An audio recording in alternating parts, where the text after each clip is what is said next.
Hello, welcome back to another episode of Courageous Leaders Connected Teams.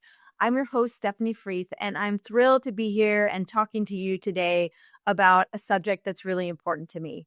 Today, we're going to be covering what it takes to be a new manager and the mistakes that happen when people first step into their role. And this podcast in general is really about what it takes to lead with courage and build teams that are connected, healthy, and capable of doing meaningful work together. Today, we're talking about something that comes up again and again in my work with leaders, the first 6 months of being a manager, stepping into a new role. So you might be a seasoned leader who's led teams before, but you have new team members on your team, or you might be leading other people for the first time. Either way, this episode is for you because I'm going to talk about the biggest mistakes that happen in the first 6 months. And I want you to know you're not alone. These aren't failings. These are things that happen that you haven't been trained for, that you haven't had the experience of stepping into. And so I want to point out these mistakes so that you can help see them in advance. And then we'll also talk about what you can do about those as well. Here's what I want to talk about upfront. This is not about making mistakes because you're not capable. When you step into a manager role, the role is fundamentally different. You're moving from being an individual contributor where you have your own goals, you have your own desire, your own path for how you need to contribute. It's often really clear what you're supposed to do. As you step into a manager role, you're shifting out of that. You're no longer an individual contributor. You are now influencing people, working through people, and dealing with human behaviors. And they might make you scratch your head and be like, why is that person doing that? I don't get it. I don't know how to work with this person. Because we often think that everybody sees the world like we do. And it's just not true. And there's a map for how you can get ahead of and understand why might someone show up as they do so that you can work with them and influence them rather than being totally befuddled by why they're doing what they do. And so what got you here to this role will not get you where you need to be. It won't get you where your team needs to go. You're fundamentally stepping into a new role, and that takes training. It takes support. It takes not just falling back on old patterns unconsciously, but it takes consciously being able to step into and gain new experience, new perspectives, and new ways of being as a leader and as a manager. So today I want to walk through the 5 biggest mistakes that I see new managers make in their first 6 months on the job. This isn't about judgment. I really want to normalize and help you spot these things early so that you can do something about them, so that you're not just spinning your wheels, and so that you can be aware of the pitfalls that happen as you step into a new management role. Because what we see is a lot of people right now are not stepping into management roles because they don't have this training. They don't think they can do this. And we need good people managers. Teams are the fundamental ways that things get done. In the past, we've relied on competition and drive and scarcity to motivate, and that's not the world of work that I see and the world of work that I want to be a part of. So I love teaching teams how to collaborate. Yes, competition has its place, but fundamentally, teams that collaborate together use all the shared strengths of each member on the team such that the sum is greater than each of the individual parts. That's how we get stuff done. That's how we meet our goals. That's how we have impact in the world. And ultimately, that's how we make the world a better place, whether you're in an industry selling cars or whether you're in an industry doing something else, selling services. Fundamentally, teams are the drivers. They're the engine of how stuff gets done. And when you step into a manager role, you are in the driver's seat. You're helping to have people in that car and move forward. And so there's a lot of things that you need to take into consideration. So let's talk about what's at the heart of this fundamental shift. Measuring how you perform. So once you're in that manager role, no longer an individual contributor, your success is no longer measured by how well you perform. It's measured by how well other people can perform with you influencing them, with you guiding them, with you motivating them and nurturing them along the way. This is a profound shift. And when it isn't fully understood, it leads directly to the mistakes that we're about to explore. So, mistake number one, relying on the skills that got you here will not get you where you need to go as a new manager. So the first mistake is staying anchored to those skills that made you successful as an individual contributor. And this makes sense. Our brains don't like the unknown. You were promoted because you were good at that job in the past. You were reliable, you were capable, you were trained, you were trusted.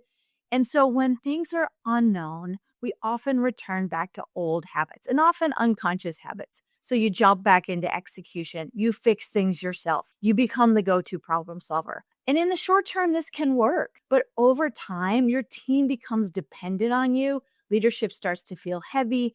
You burn out. And when you burn out as a leader, the rest of your team is not served. So I talk a lot about both team health and team well-being. If you rely on the skills that have gotten you where you are before this, you're going to burn out. You're not going to have that sustainable well-being that's going to have you show up day after day as the type of inspired and motivated leader that I know you want to step into and show up that way. This shift is difficult from individual contributor to influencing people because it's a fundamentally different way of being. So just doing the same tasks over and over again, it requires a mindset shift. It requires new skills. It requires a whole different way of showing up, and that takes time, but it can be done. Mistake number two, having a lack of clarity on what it is that's actually driving results in your team and for the business. So this one there's a lot of different factors that weigh into this one. New managers often feel busy, but ineffective. There's a lot of activity, a lot of tasks, but not a lot of progress towards those goals that matter the most. So this usually comes down to unclear priorities. Sometimes you need to learn to say no to things and to steer your team in a certain direction. And sometimes put blinders on to be like, this is where we're going. This is what we're focused on, and be able to set those boundaries. So a lot of times when I work with leaders on this, we're asking, what's the real goal?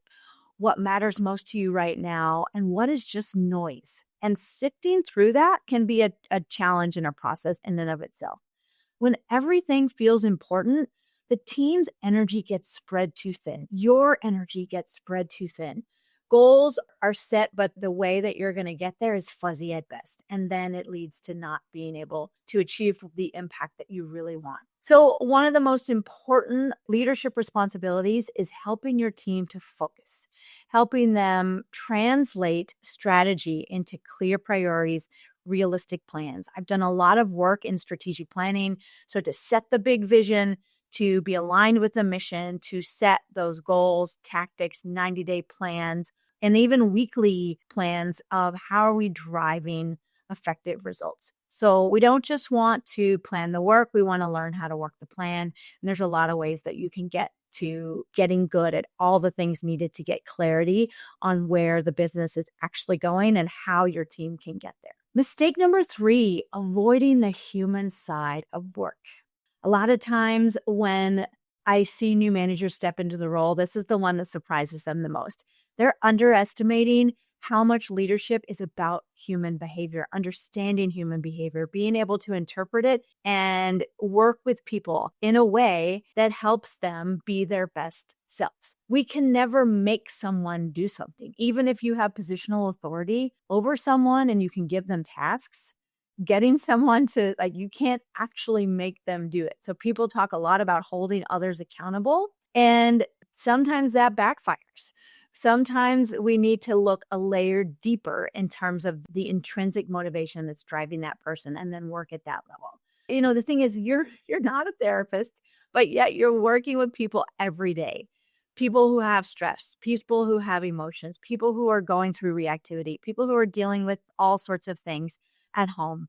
and in their lives. And so one of the biggest missteps is not taking the time to understand what motivates each person on your team at a really deep level. What matters to them, what drains them, what helps them do their best work. So if you're just going along and not taking the time to get to know your team members and listen to them, you're going to have a harder time later knowing when you say like, hey, I want you to jump over this hurdle. They may not jump if you don't know really what motivates them.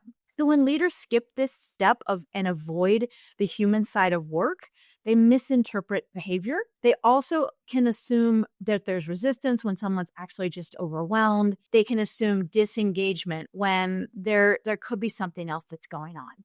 People also don't leave jobs because of the work most often. It can happen, but they leave because they don't feel seen or supported. So when you as a manager can really understand truly what motivates your team members, they will feel seen, they will feel supported, they will feel like they'll do anything as a team to collaborate to get where you want to go together. Connected teams are built through trust, through attention, through nurturing, through curiosity, all these ways of being, especially when you focus on the human side of work and when you give yourself tools that I'll talk about in a bit, what those are. When you give yourself tools to help you decode the human side of work, you're going to be so much farther ahead as a manager. And this isn't something that just happens in the first 6 months on the job. It's something that you will take with you throughout your career and even throughout your life in terms of how to influence people, how to show up, how to communicate, and how to move results ahead. So mistake number 4 that I see new managers make is filling every minute with meetings, having your day be back to back to back meetings with no time for reflection. So new managers often feel the pressure to be available and responsive. Their calendars are full. They want to, again, be responsive to the people that they're working with, but they're not leaving themselves time to think, time to process, time to reflect and think deeply. And leadership without reflection is just reactivity. You may just chase the next shiny thing. You may deal with the urgent, but not the important. So without time to step back, leaders lose perspective. And that's particularly relevant in those first 6 months on the job because there's just so much to do. It's so new. It's so overwhelming. And when you don't have time to reflect, you don't see the patterns, you don't see risks, and you just forge ahead. So I often like to say, this is like running from Michigan, where I live, to Florida without realizing that you could pause, reflect, and be like, I could buy a plane ticket to Florida instead of starting to run. And so when we create the space to reflect, sometimes that shortcut, that strategy, that focus, that tactic will appear. That doesn't happen if you just start running to Florida. And so this becomes non-negotiable. Strong leaders intentionally create space for reflection, for making sense of things, for course correction. It's not optional. It's part of the job. It's not a luxury to create that space, and you have to hold it on your calendar. So I like to work with leaders in a way that helps support them. And I also guide people through reflective processes as well when they do hold the space. Mistake number 5. This one is not being aware of your blind spots. And so this one is actually really impactful, but it's hard to see. They're blind spots. That's why we can't see them. So assuming everyone thinks, communicates, and works the way you do is the blind spot. And every leader has blind spots. And in the first 6 months, many managers aren't aware of their blind spots, and people won't tell you yet. Are your new direct reports going to be like, hey, new manager, you got a blind spot? Maybe they will, maybe they won't. But if they do, it's probably a gift. Without awareness, leaders unintentionally create friction and miss early warning signs because of their blind spots. So leadership growth begins with self-awareness. It's reinforced with feedback from others that becomes that mirror. And then the leaders who grow are the ones who remain curious about themselves.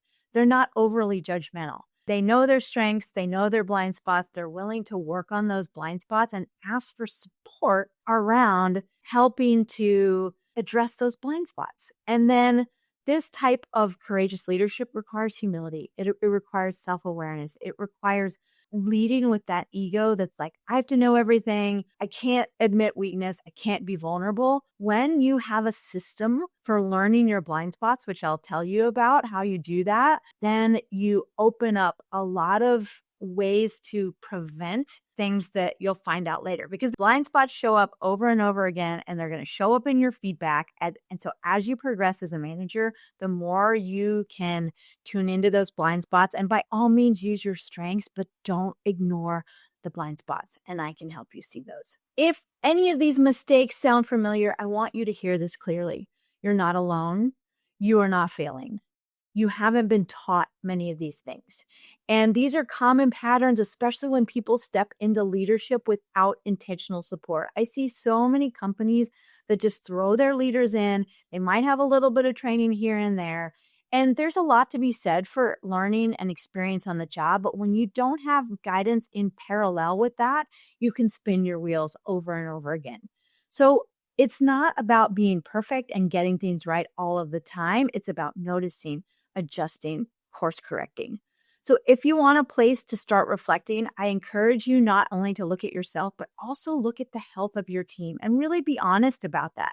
I've actually created a team health quiz that helps leaders. It's a 10-question quiz. It's quick, but it's insightful, and it's based on all the decades of experience I've had in working with leaders and teams to help them build both healthy and high-performing teams. Because a lot of times you may think your team is high performing, but it's not healthy. It's in that strain and burnout zone. Or other teams are underperforming potential, and other teams are just stuck in this drama zone. They're just not getting anywhere. They're mired in the mud. I want to now talk through what you can do about these mistakes. So I've gone over the mistakes, but I want to tie this into how I work with leaders and teams. So I'm a lifelong learner. I'm curious, a student of leadership development, got an MBA, went to Princeton, really study this stuff. And of all the tools that I've studied and assessments and personality ways of seeing things, there's a couple different tools that I love the most. There's a body of work called conscious leadership. And there's also something called the Enneagram, which is a very ancient tool that also has a lot of modern psychology overlay on it these days that can really help teams. It's like a map of human development. So when we talked about mistake number 1, relying on the skills that got you promoted, what happens is when you're in unknown territory, we rely on past experience, and our brains are wired to do this. We search the files in our brains for what we know. And if you haven't experienced something different, there aren't files to search. And our brain can get into fear of the unknown. And also, when we've experienced, that could be trauma, it could be little t trauma, meaning something that was tough, but it wasn't a car accident or some type of really, big T trauma. Our brains can get in this looping mechanism that repeats over and over. What the Enneagram does, and we're making a little bit of a leap here, but the way that I've found to work with leaders and teams, I do something called a Team Enneagram workshop. We do an assessment and we use the Enneagram as a map for how is this person showing up? What are their motivations? What are their drivers? What are their underlying core fears? And when you map not only the individuals and know their motivations, which gets us to mistake number 3, then you have a map for how is this particular team with these 7, 12 people on the team, however many it is, you have a map for how's this team showing up individually. And then we also have data that we can create to say this team is showing up like this archetypal pattern. And when we've got that, you can say like, hey, this team is showing up like type 2, the considerate helper. What are the strengths? What are the risks and challenges for how this team is showing up? So for all these mistakes that I have talked about and what happens in the reality of being a new manager, to me, the fastest and deepest way to help with all of these is to do a team Enneagram assessment, to do an in-person workshop where we're learning what is the Enneagram, how does it work, how are these behavioral patterns showing up. It's like being handed the map of how does human behavior work. So when you really start to be a student of that human side of behavior and why do people do what they do, the Enneagram gives you a map. And I really hold the Enneagram with reverence. It's so wise. It's hard to describe how wise it is until you've actually experienced it. So I always encourage new teams to be like, hey, take the assessment, see for yourself. Is this helping? What are you learning from it? Let's apply this to your day-to-day work, to your day-to-day patterns. And I have seen over and over again that when teams have this deeper layer of knowledge about each other, why they show up the way they do, it impacts all of their performance. They see their blind spots. They are able to use their strengths. They're able to step into other archetypal patterns that are connected in the Enneagram symbol, which we learn about, to take on a new strength. It's a stretch, but they've got a map for how to do that and what that looks like. So what I recommend for leaders who are the first 6 months on the job, if you prioritize doing a team Enneagram assessment and workshop with me, and then ongoing, we apply what we've learned, and you are bringing those tools to your team, you will be amazed how much it impacts your goals. It impacts how people show up. It impacts how they communicate. It impacts how conflict gets resolved. It's a whole nother set of really effective and deep tools that just resonate. They make sense. They've got wisdom. It's not just the flavor of the month. It's not just, hey, that new business book is out. These are really deep tools that I have seen absolutely transform teams. And the leaders who are using this have that advantage. They are able to map why humans do what they do. They apply it to their team. Then they get to translate it to how that impacts the way they show up as leaders and teams and the way they get stuff done in the world and get the results that they are working so hard towards. So the Team Enneagram Workshop, what it does is it also builds in that time for reflection. It builds in, how are we having these deeper conversations that aren't happening on a day-to-day basis? Because I invite people to say, what would help you perform at your best? What would help nurture you? What support do you need from your team members? What do you want them to know such that you can work as collaboratively as a team and really be a fully functioning unit that is getting so much better results than each of you working individually? And I really hold the container for that. And container is an interesting word. I don't know that people know what it means, but it's providing the space such that you can feel a new possibility. You have a safe space to have conversations that may feel difficult, that you may have been avoiding, that you may have been pushing down and not bringing to the surface. When I come in and do a Team Enneagram workshop, I'm holding that space for you in a loving, supportive, but also I want the best for you. I want you to be a high performing and well functioning, sustainable team, because these are the types of teams that we can create. What's worked in the past is no longer working. I see burnout. I see people leaving jobs and thinking that it just has to be this way, that it's always a grind at work. That is not how it has to be. I help teams see what is possible. I help them touch into their true essence so that they can feel what is possible. Because as a coach, I'm really leading you back to you. I'm helping you turn on your superpower from within. And the Enneagram is the fastest and deepest and wisest, I would say, way to take in that knowledge that as a leader, when you start to really understand that at a deep level, when you start to embody that, when you start to use it in your decision making and the way you show up every day, I got to tell you, sky's the limit. It can really make such a difference. And the leaders who get this early on in their career get to use it for decades because it just keeps building. It just keeps getting stronger. There's so much more to learn and apply. So I would encourage you, if you're curious, book a call with me, apply. Let's talk about how your team health is. You can take the team health quiz. But really, I love to get on the phone with people and apply what is working for you, what questions that you have. I'm a real person. I don't bite. I'm going to push you. And yet I encourage you, if you are ready to have a whole new way of showing up as a new leader and you're ready to embody these skills, let's hop on a call. Would love to support you. Take that team health quiz. That's it for today's Courageous Leaders Connected Teams podcast episode. I hope you found something valuable in it. I hope you heard yourself in these pain points. Again, you're not alone. These are common things that I want to point out so that you know it doesn't have to be this way forever and that there are ways to get through it. So thanks so much. If you haven't subscribed to the podcast, please do that. That helps us reach others who this content will be valuable for. And until next time, stay courageous, stay connected.